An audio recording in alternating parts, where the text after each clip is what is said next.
Hello, I'm Erica from Ever Educating, and this video is part of my Successful Start series. For 5 consecutive weeks, I'm talking all about designing your first week of a college course. The first link below leads you straight to the free workbook I've created for this series. It's over 60 pages long, so make sure to download it if you haven't already. It's right there. On this channel, I'm talking all about how students have responded to the materials I've created for my courses.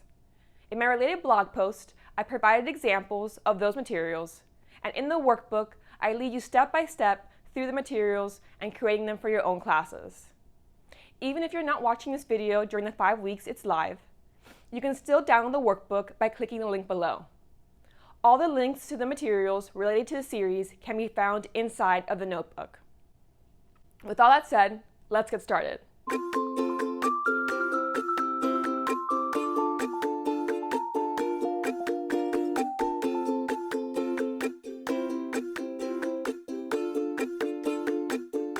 This final video in the series is another short one, as there are so many self-assessment strategies to choose from that there's no way to cover them all in one video.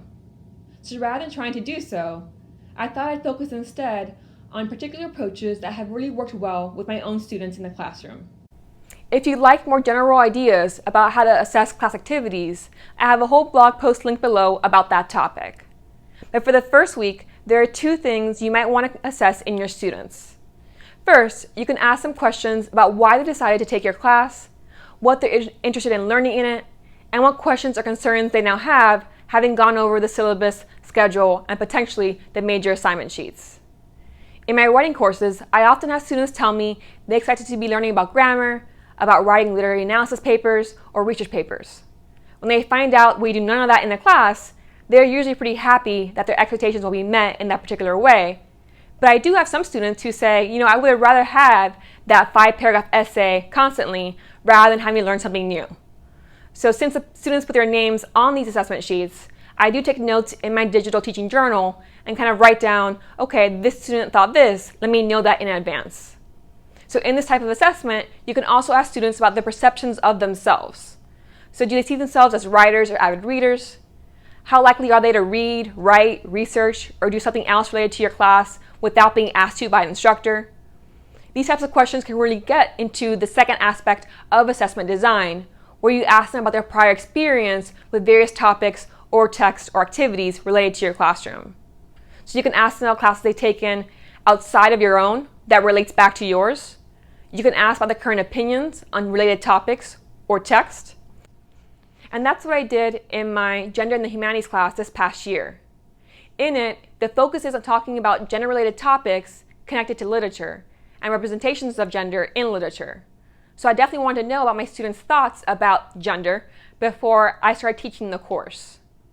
So if your class topic is either heavily political, controversial, taboo, etc., I definitely want you to consider really carefully what to ask in your self-assessment. If the majority of my students, for example, had a really strict belief about gender that I didn't share, I wanted to know that. And that wasn't the case at all, but I felt more confident after asking students that in the survey. Though in this case, that portion was actually anonymously submitted rather than with their names, because I wanted honest answers. So really, there's so much you can ask for in a self-assessment.